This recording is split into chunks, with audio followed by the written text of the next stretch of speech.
how's it going, guys? Welcome back. We're back. Here we have Joe, Benesha again, and I'm your host, Revanth, Ponneri. We're here to talk to you today, guys, about, first of all, I hope you all have an amazing day. How rude of me, didn't ask how you guys are doing. But anyway, back to the topic at hand. Today we're here to talk about what reality creation TV is all about. You're saying something now, you're saying something. Yeah, do you think the viewers know what it's about? I think there's mixed feelings, man. I think, yeah, me too. I'm not sure, even though I'm wearing the uniform and a part of the team, I'm not sure I correctly have an understanding of what truly reality creation TV is all about. Bro, hit us with a question, man. Alright, man. Drum roll, please. Alright. Yeah. Our first question of the day is, why name it reality creation? Like, why? The name is something tricky, yeah, because when you start a company and you try to find a name, how do you go about finding a name? So I had to really dig deep, and this name actually came in a dream, in a vision. Very funny thing, I've got this interesting state. What type of dreams? I'm telling you, man. I'm telling you. What dreams are you getting? I have this very interesting states that I tap into. Is this alpha brainwave state? What do you eat when you have nothing? This is a state where all my innovation comes in. Like what'd you say the state was again, sir? It's like a alpha brainwave, yeah, state.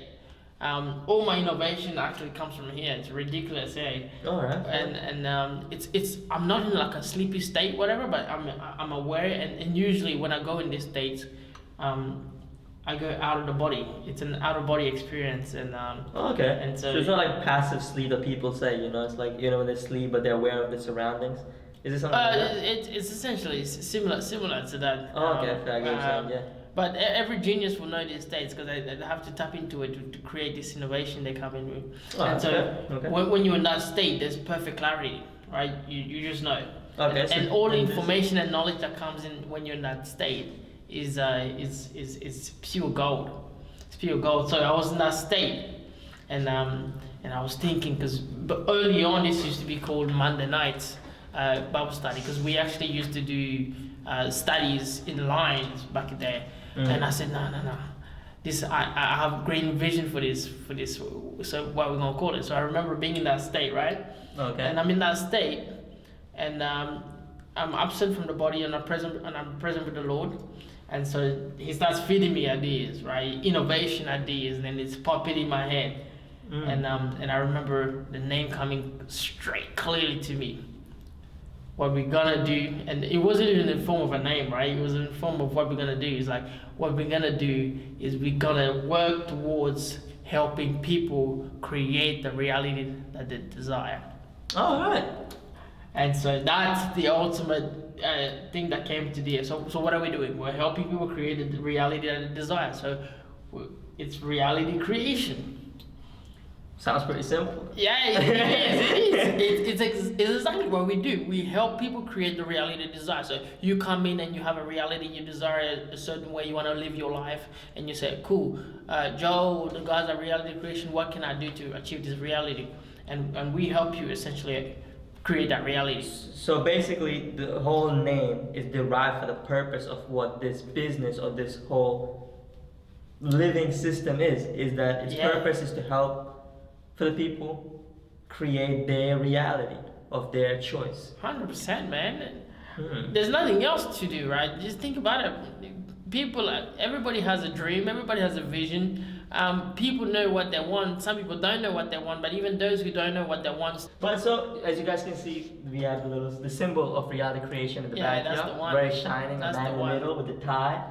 So, tell me about, it says the name is Reality Creation TV, right? Yeah. But what is the motto? What's the saying? Because here it says discover your gift and purpose. Yeah. Why did you choose those meanings to attach that with reality creation as the motto, as the slogan, or as what it represents, as a brief description? So why those? Funny story. Everything you see, from the logo to how we do things and to what we're all about, it like the coloring. it's all like things that we actually do. It's not random things we picked up and just chucked on now. You know, because like you couldn't find the color you want to see, pick the random color. Nah. You actually sat there precisely. Was it in your vision as well, or did you, as you were making it, you were like, no, I feel like this is the one I want to go for? So this was visionary as well. But even the color of the uniform, this beautiful uniform I'm wearing. Even this. The person I designed is Cody Edwards, man. He's a visionary. Shout out. Big man Cody Edwards. Man. The man's a visionary. So we also have like the white shirts and stuff that we use for other formal application. But this is the main RCTV shirt. So yes, it goes straight with the logo. So go on, tell me. So only attention. Let's talk about what the discovery, gift, and purpose. Yeah. So discover your gift and purpose. All right. So this is very interesting, right? So when I was when I was in the process of teaching so many people, right? I was teaching them and I started realizing that there was a gap. There is a gap in from where people were to the reality they wanted to create. And even the reality they wanted to create, sometimes what they wanted to create wasn't actually what they want, right? It's very interesting. Someone thinks they know what they want, and then when they go along and try to create that reality, they realize, no, that's not what I want. But I wanted something else. So it's like, really? And so the real question was, how do we get to a point where fulfillment is the ultimate goal, right? When life fulfillment, when you can look back at your life and say, damn, I truly lived. Live with no regrets, basically. Yeah, for real. So I started realizing that there's a very interesting pattern that every single individual created in this life has been gifted, right? They have a gift within them, right? And so what happens with the gift is something interesting, right? When you have a gift, for example, let's have a look at, if we use a tree as an example, right? Where you've got a mango tree. Okay. And so what's the gift of the mango tree? What does it gift humans with? Mangoes. Yeah. So it's originally starts as a seed and then it produces a lot of fruit, right? The fruit, which is the mango, is what it gives to the world. And when the mango tree gives its fruit to the world, people put a mango tree to give a sense of value to that because it's of service. You see the concept? When you realize what your gift is, right, and you put it towards a certain service in a purpose, you receive a greatest level of value in return for the service you provide using your gift. So what does a tree gain by giving this? Well, when the tree gives its fruit, we don't cut down mango trees. These are like gold to us, man, because we're waiting for mango season. And that's another thing as well, in its season.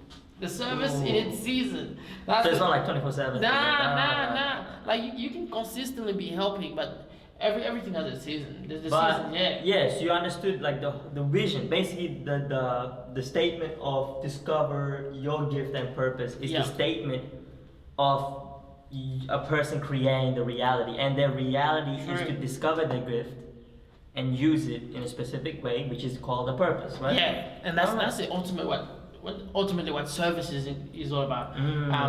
And if I'm gonna do something that I want to be known for, I want to be popular for, I want to be fulfilled from, it definitely has to be something to do with a gift. A gift also, you can see it as something you already have within you, which means it takes you the least amount of effort to get it done, right? If you have a gift in teaching, nobody needs to knock on you and motivate you. When people talk about motivation, it's because they're not using the gift. You never need motivation. Right? I'm telling you, you don't need motivation to use your gift. If you're in the right area, the right temperature, the right 100%. Okay. You bro. You don't have to struggle to do. Nah, things, man, right? it's struggleless, bro. Struggle free, man. It's toil free. Like. Yeah. I think it's I get what you're saying. 100%, man. When it comes to, for example, one of my gifts is teaching, and I love to talk and teach, right? For example, when I'm in the camera today, some people will say, "Man, you sat there and you wrote some notes and prepared like crazy." No, I didn't. No, it's all freestyle. Yeah, I didn't.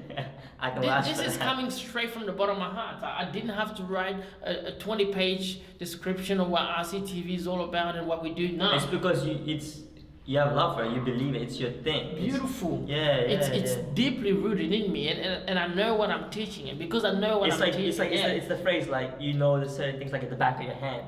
Because it's part of you. It's attached to you. 100%. And so when I'm using this gift to teach, it might be entertaining to you guys on the screen. You're looking at it, and you can be your natural self without having to please anybody and get maximum results. No, you sure? 100%.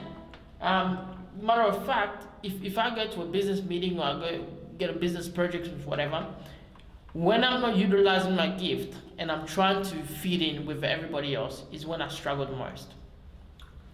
Oh, that's interesting. Because your gift is very unique to you in a certain way. Like a lot of people might have your area of expertise. Yeah. Not only that, like a lot of people might have a gift of teaching, for example, but the way you teach is not the same way another person teaches. You've all had high school teachers. There's a teacher that you just knew.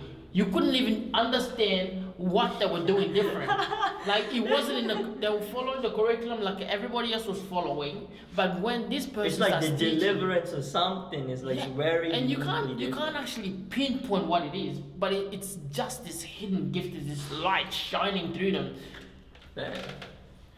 And it's crazy, right? And when they start teaching you, suddenly your brain just opens up, your heart opens up. You have love for the teacher, you have love for the subject. It could be a subject you hate. Because like if I think back on days, there's like certain teachers that like, apart from teaching, just like them as people. It's like that makes you engage in the class a bit more and actually pay attention as well. So everyone has a different style of teaching. Right. So that could be a gift for another individual. But so suppose you discover that my gift is in preaching or teaching or speaking, sports, athletes, so football, when you discover that very gift, you now have to utilize it in a grand purpose. This is where the trouble comes in, because people are trying to take their gift and try to utilize it where it's not needed. And another thing I feel like I want to highlight is like when you say like, and everyone's is a gift and purpose is very different, right? And that's the same thing. When people read like every gift and purpose is different, we're not all trying to achieve for the same goal. 100%. We're not all trying to end up with the same image and picture. Yeah. We're just trying to get to a state where the image may look different, but the core of it is the peace. Yeah. That's ultimate the main fulfillment. That's the ultimate fulfillment you're talking about. Is the peace factor. It's not how the image will look at the end of the day. Yeah. But it's the fulfillment you have within you and the peace you find. Like if you speak to anybody that's in business, and especially those that are entrepreneurs and build their own companies from scratch, they all started to realize one very thing. Even the idea of building a company, that's a whole spiritual experience. Because it's not about what you're actually trying to do, it's about who you become in the process of doing it.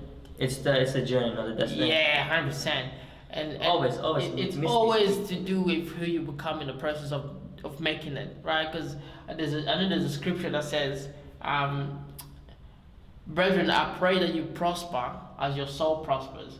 So the secret is your prosperity is tied up to your soul prosperity. The soul is like personality development of yourself. Yeah. So you developing yourself is what around you will show, basically. Yeah, and so if we talk about developing yourself, the highest form of self-development is your gift. There's nothing greater than that. Because that's how you reach maximum potential. That's how you reach maximum level.